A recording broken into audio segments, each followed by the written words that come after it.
Hola, es un gusto poder estar acá con ustedes. Mi nombre es Daniela Gamboa y vamos a compartir en esta sociedad de jóvenes un tema que considero es muy importante siempre recordar: el nacimiento de Jesús. Para mí es uno de los eventos más grandiosos que ha existido en esta tierra y hoy vamos a recordar cómo Jesús vino y cuáles fueron algunos de los personajes que estuvieron durante el nacimiento de Jesús y cuál fue la reacción de estos, a dónde calzamos nosotros en estos personajes, cuál es la importancia de ver a través de cada una de estas personas que recibieron a Jesús. Entonces, acompáñenme a tener una oración.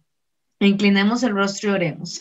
Amante Padre Celestial, te damos gracias por la oportunidad que usted nos da de poder estudiar tu palabra. Gracias por ese don tan maravilloso que usted nos dio de que Cristo pudiera venir a la tierra, de que el Verbo se hiciera carne. Quédese con nosotros en este momento y que tu Santo Espíritu pueda tomar nuestras mentes y nos pueda poner atentos al mensaje que usted tiene para cada uno de nosotros. En el nombre de Jesús oramos. Amén. El tema que vamos a estudiar hoy lo hemos titulado Porque nos ha nacido un Salvador. Y ahí en pantalla ustedes ven esta obra, La Natividad, de Julius Gary Melchers, que fue creada en 1891. Hay muchísimas ilustraciones del nacimiento de Jesús, pero esta es una de las que más siento que representa ese momento, ¿verdad? Las madres podrán estar de acuerdo conmigo. María ahí como cansada después de vivir todo lo que pasaron estos dos.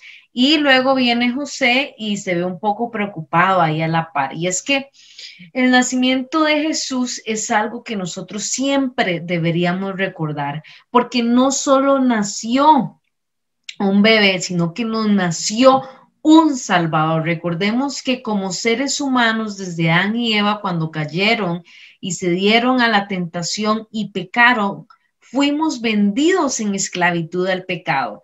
No había nadie que nos pudiese rescatar de la raza humana porque todos pecamos, dice la Biblia, Romanos, dice que no hay justo ni uno solo. Y entonces la ley requería de que alguien tuviese una vida perfecta, de que esa persona muriera y entonces pudiera salvarnos a nosotros. Necesitábamos un Salvador en ese momento.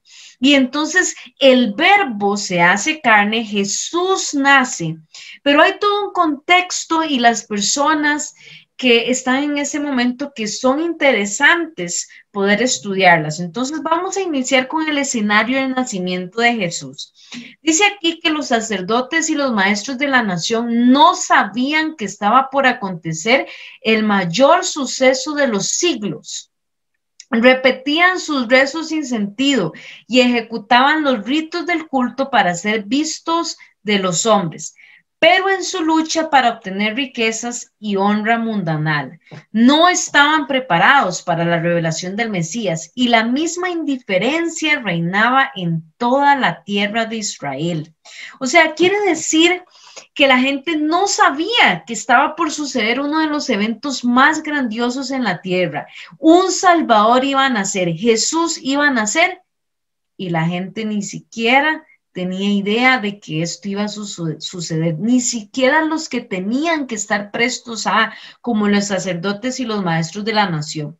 Y sigue diciendo acá, los seres santos del mundo de luz se sintieron atraídos a la tierra por un interés más profundo y tierno. Los seres santos sí prestaron atención a este momento, el momento en que Jesús iba a nacer. Y presta atención a lo que el enemigo estaba haciendo en ese momento. Dice, en el cielo, Satanás había odiado a Cristo por la posición que ocupara en las cortes de Dios y le odió aún más cuando se vio destronado. Odiaba a aquel que se había comprometido a redimir una raza de pecadores. Entonces, mientras Jesús está naciendo, el mundo no se da cuenta, los seres santos están prestando atención y Satanás siente más odio por Jesús cuando le ve destronado para venir a salvar a los pecadores. Preste atención usted, nacimiento de Jesús, está pasando en todo esto. Satanás le odia más, los seres santos están prestando atención, dice ahí, con un interés profundo interno, mientras los seres humanos no prestan atención alguna. Y hay unos personajes destacados que vamos a ver, que están ahí cerca de cuando Jesús nace o en las primeras etapas, en los primeros días, meses de Jesús. Vamos a iniciar entonces con el primero, que son los pastores, y vamos a leer ahí varios versos. Vamos a ir a Lucas, y en Lucas vamos a leer ahí el capítulo 2, y vamos a leer los versos 8 al 20. Lucas 2, 8 al 20 dice así: cerca de Belén había unos pastores que pasaban la noche en el campo cuidando sus ovejas. De pronto se le apareció un ángel del Señor y la gloria del Señor brilló alrededor de ellos y tuvieron mucho miedo. Pero el ángel les dijo: no tengan miedo, porque les traigo una buena noticia que será motivo de gran alegría para todos. Hoy les ha nacido en el pueblo de David un Salvador, que es el Mesías del Señor. Para mí esta es una de las palabras más bellas que podemos encontrar en la Biblia. Voy a leerlo otra vez, el versículo 11 del capítulo 2. Hoy les ha nacido en el pueblo de David un Salvador, que es el Mesías, el Señor. Y como señal encontrarán ustedes al niño envuelto en pañales y acostado en un establo. En aquel momento aparecieron junto al ángel muchos otros ángeles del cielo que alababan y decían: gloria a Dios en las alturas, paz en la tierra entre los hombres que gozan de su favor. Cuando los ángeles se volvieron al cielo, los pastores comenzaron a decirse unos a otros: vamos pues a Belén a ver esto que ha sucedido y que el Señor nos ha anunciado. Fueron deprisa y encontraron a María y a José y al niño acostado en el establo. Cuando lo vieron, se pusieron a contar lo que el ángel les había dicho acerca del niño, y todos los que oyeron se admiraban de lo que decían los pastores. María guardaba todo esto en su corazón y lo tenía muy presente. Los pastores, por su parte, regresaron dando gloria y alabanza a Dios, porque todo lo que habían visto y oído, pues todo sucedió conforme se les había dicho. Vamos a reflexionar un poquito acerca de los pastores. Según un escrito de Jerusalén en los tiempos de Jesús, de Joaquín Jeremías, los pastores en aquel tiempo tenían una mala reputación y eran despreciados. Eran tramposos y ladrones, conducían sus rebaños a propiedades ajenas y además robaban parte de los productos de los rebaños. Y no solo eso, en el segundo punto, fueron los primeros en recibir las buenas nuevas de que un Salvador había nacido. Es interesante que las primeras personas que vieron a Jesús como su Salvador eran precisamente aquellos que tenían una mala reputación y eran despreciados. Desde el inicio, cuando Jesús nació, se da cuenta o nos damos cuenta de que el ministerio de Jesús nunca fue ser servido, sino venir a servir. Y también a través de su ministerio nosotros vemos cómo Jesús siempre estuvo atento a las necesidades de todos aquellos que eran despreciados. Pues así sucede también en su nacimiento. Los pastores que tenían mala reputación y eran despreciados fueron los primeros en recibir las buenas nuevas de que un Salvador había nacido. Y no solo eso, a través del texto de Lucas 2 también encontramos que fueron los primeros en compartir las buenas nuevas. Los sacerdotes y ancianos de Jerusalén no eran tan ignorantes acerca del nacimiento de Cristo como aparentaban. Esto lo dice la hermana White en El deseado de todas las gentes. El informe de la visita de los ángeles a los pastores había sido llevado a Jerusalén, pero los rabinos lo habían considerado indigno de su atención. Ellos no creían, no les era posible creer que esta noticia de que había nacido un redentor, de que había nacido el Mesías, se le había dado a estos pastores, a los de mala reputación, a los que eran despreciados, se les había dado esta noticia. Otro de los personajes que está en los primeros días de vida de Jesús es Simeón. Y vamos a leer en Lucas el capítulo 2, del versículo 25 al 33. Simeón dice así: en aquel tiempo vivía en Jerusalén un hombre que se llamaba Simeón. Era un hombre justo y piadoso que esperaba la restauración de Israel. El Espíritu Santo estaba con Simeón y les había hecho saber que no moriría sin ver antes al Mesías, a quien el Señor enviaría.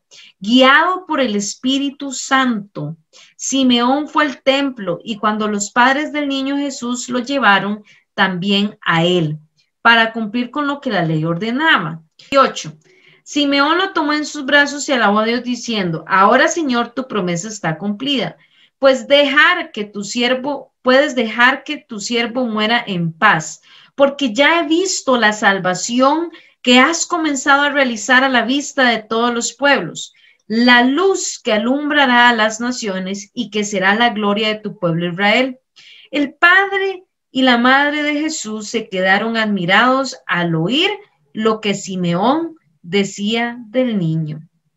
Más adelante ahí también había otra profetisa que se llamaba Ana, que también reconoció en aquel momento que había llegado la liberación al pueblo de Jerusalén. Ahora vamos a detenernos en Simeón, porque Simeón esperaba la restauración de Israel y el Espíritu Santo estaba con él. Y proclamó que la salvación había llegado junto con también el sufrimiento que iba a tener María. Ahora, la hermana White dice de Simeón: estos humildes adoradores no habían estudiado las profecías en vano, pero los que ocupaban los puestos de gobernantes y sacerdotes en Israel, aunque habían tenido delante de sí los preciosos oráculos proféticos, no andaban en el camino del Señor y sus ojos no estaban abiertos para contemplar la luz de la vida. Así sucede todavía. Pasan inadvertidos para los dirigentes religiosos y para los que adoran en la casa de Dios acontecimientos en los cuales se concentra la atención de todo el cielo. Los hombres reconocen a Cristo en la historia mientras se apartan del Cristo viviente.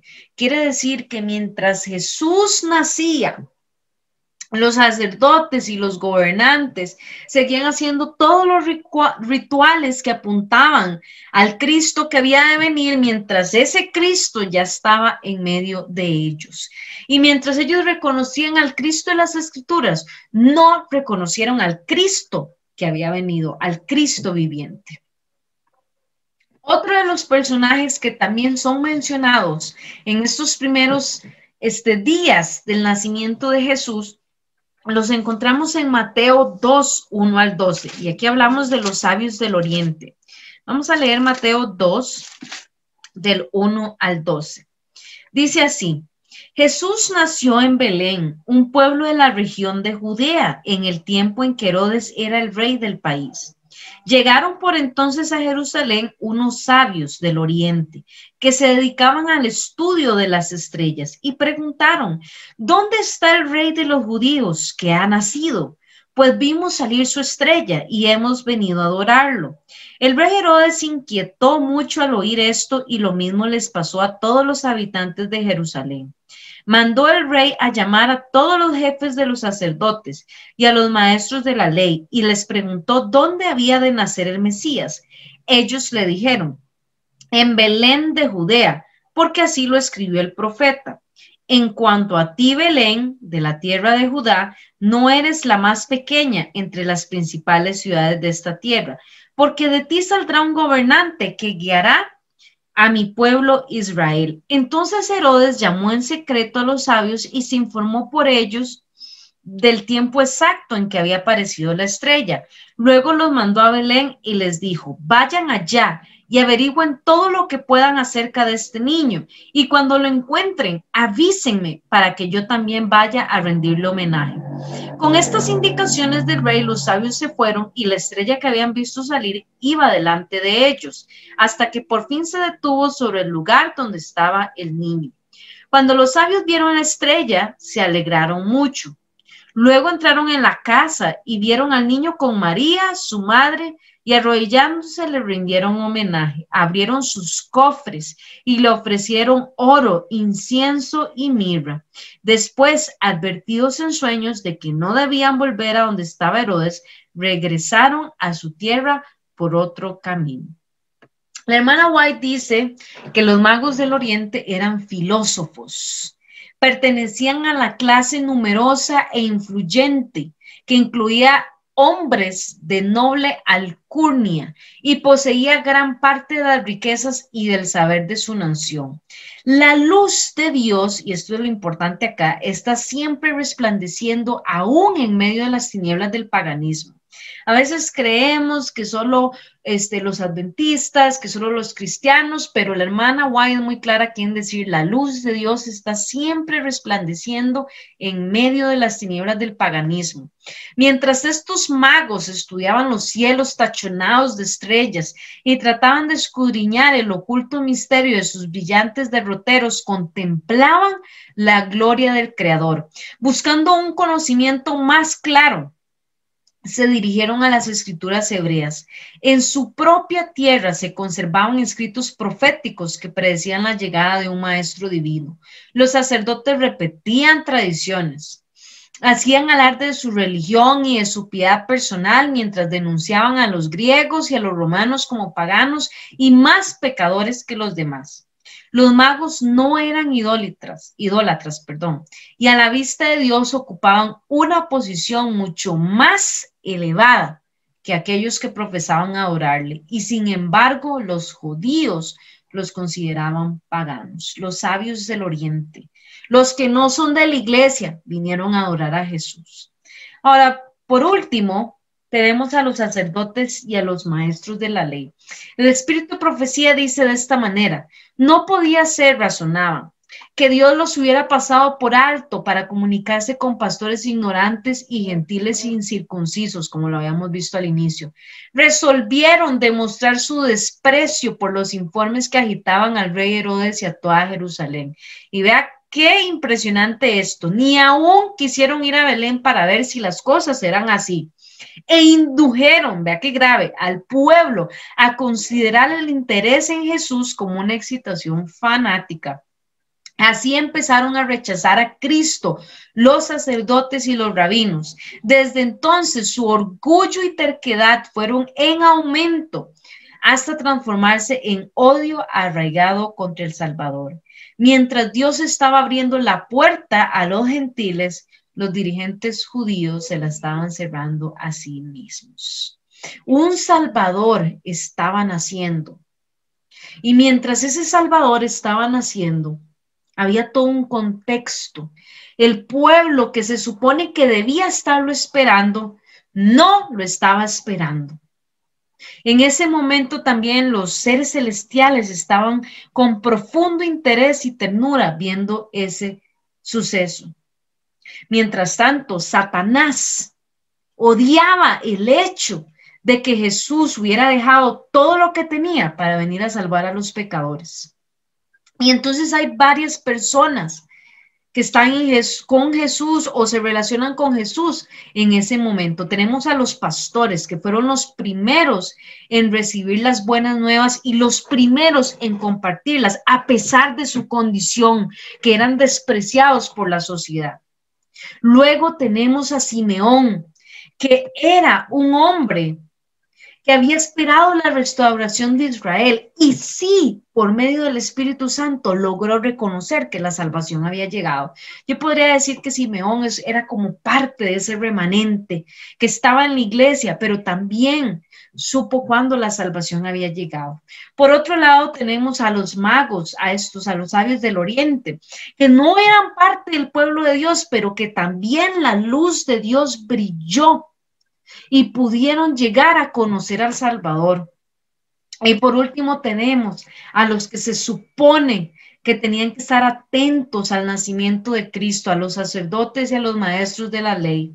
Y en lugar de estar atentos a esto, pensaron que no se les podía haber pasado por alto y que las nuevas, estas buenas nuevas llegaran primero a los pastores. Y entonces consideraron que era mejor despreciar el nacimiento de Cristo y considerar fanático a todo aquel que tuviera un interés en Jesús.